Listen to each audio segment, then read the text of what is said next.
Bismillahirrahmanirrahim. Alhamdulillahirrabbilalamin. Wassalatu wassalamu ala ashrafil anbiya'i wal mursalin Sayyidina Muhammadin wa ala alihi wa sahbihi ajma'in. Muslimin dan muslimat, Assalamualaikum warahmatullahi wabarakatuh. Mari kita renung sejenak sebuah kisah yang berlaku ketika Rasulullah sallallahu alaihi wasallam ingin membuat keputusan untuk berhijrah ke Madinah. Ketika inilah turun wahyu membimbing Rasulullah sallallahu alaihi wasallam dalam membuat keputusan. Muslimin dan muslimat yang dikasihi, jika kita renungi surah Al-Qasas ayat 7 ini, kita dapati konteks yang sama. Ibu Nabi Musa alaihissalam yang amat risau dan sedih kerana tahun itu beliau terpaksa melepaskan anaknya Musa alaihissalam dari dibunuh. 3 pendidikan Rabbani dari surah Al-Qasas ini. Pertama, perintah Allah. Kedua, larangan Allah. Ketiga, jaminan Allah. Apa dia perintah Allah kepada ibu Nabi Musa? Susukan bayimu dan letakkan bayimu ke dalam sampan kecil. Setelah itu, lepaskan ke sungai Nil. Tawakal kepada Allah. Apa dia larangan Allah SWT kepada ibu Nabi Musa? Wala takhafi, jangan bimbang. Wala tahzani, jangan bersedih.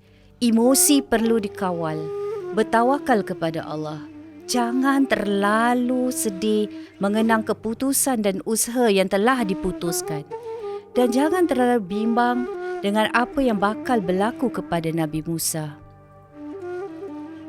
Allah membimbing ibu Musa agar bertawakal kepada Allah setelah bulat tekad untuk usaha yang dilakukan.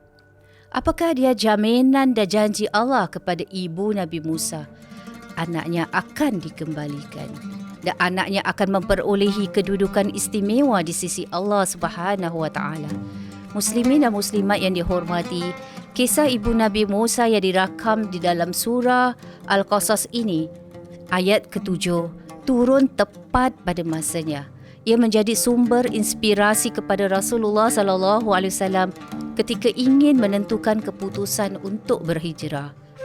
3 pendidikan Rabbani yang ditunjukkan oleh ibu Nabi Musa dicontohi Rasulullah sallallahu alaihi wasallam dalam membuat keputusan untuk berhijrah. Pertama, perintah berusaha mengatur strategi dan perancangan yang profesional. Kedua, larangan la takhaf, jangan bimbang. La tahzan, jangan sedih, dicontohi juga. Sudah pasti Rasulullah sallallahu alaihi wasallam sedih meninggalkan kota kelahiran baginda yang dicintai. Sudah pasti ada perasaan bimbang kerana perlu menempuhi padang pasir yang tidak pasti apa akhirnya. Ketiga, jaminan Allah dikecapi. Rasulullah sallallahu alaihi wasallam memperolehi kejayaan dan meraih pembukaan Mekah. Muslimin dan muslimat yang dihormati, itu cerita ibu Nabi Musa. Itu kisah Nabi Muhammad sallallahu alaihi wasallam. Cerita mereka adalah cerita kita juga. Sejarah berulang kembali. Kisah yang tercatat dalam Al-Quran bukan setakat kisah untuk dibaca ketika tidur dan juga bukan sebagai hiburan sahaja. Kisah Qurani ini ada mesej yang ingin disampaikan. Ayat-ayat cinta Allah dalam cerita ibu Nabi Musa dijadikan inspirasi kepada Nabi Muhammad sallallahu alaihi wasallam. Ayat ini juga sesuai untuk kita.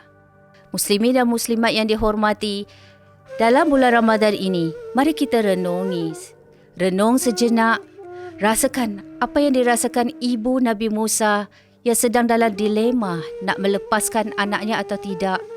Ayuh bersama kita jiwai apa yang dirasakan Rasulullah sallallahu alaihi wasallam nak berhijrah atau tidak. Kisah kita beberapa tahun ini kisah pandemik. 3 pesanan ilahi yang wajar kita contohi. Pertama, perintah Allah agar berusaha mengatur langkah bersama agar terhindar dari kemudaratan dan sentiasa bertawakal. Kedua, larangan Allah agar dapat mengimbangi emosi. Jangan terlalu bersedih dan bimbang setelah strategi dilaksanakan bersama. Jangan berpeluk tubuh dan merungut. Ketiga, jaminan dan janji Allah. Alhamdulillah, dengan melaksanakan tanggungjawab bersama, kita dapat atasi ujian pandemik ini dengan baik. Usaha, tawakal dan pengorbanan yang dilakukan membawa keberkesanan kepada diri, keluarga dan masyarakat. Muslimin dan muslimat, saya sudahi dengan serangkap pantun. Setitis embun di pagi hari, jatuh di atas bunga melati. Inilah waktunya Quran direnungi di bulan Ramadan yang suci ini.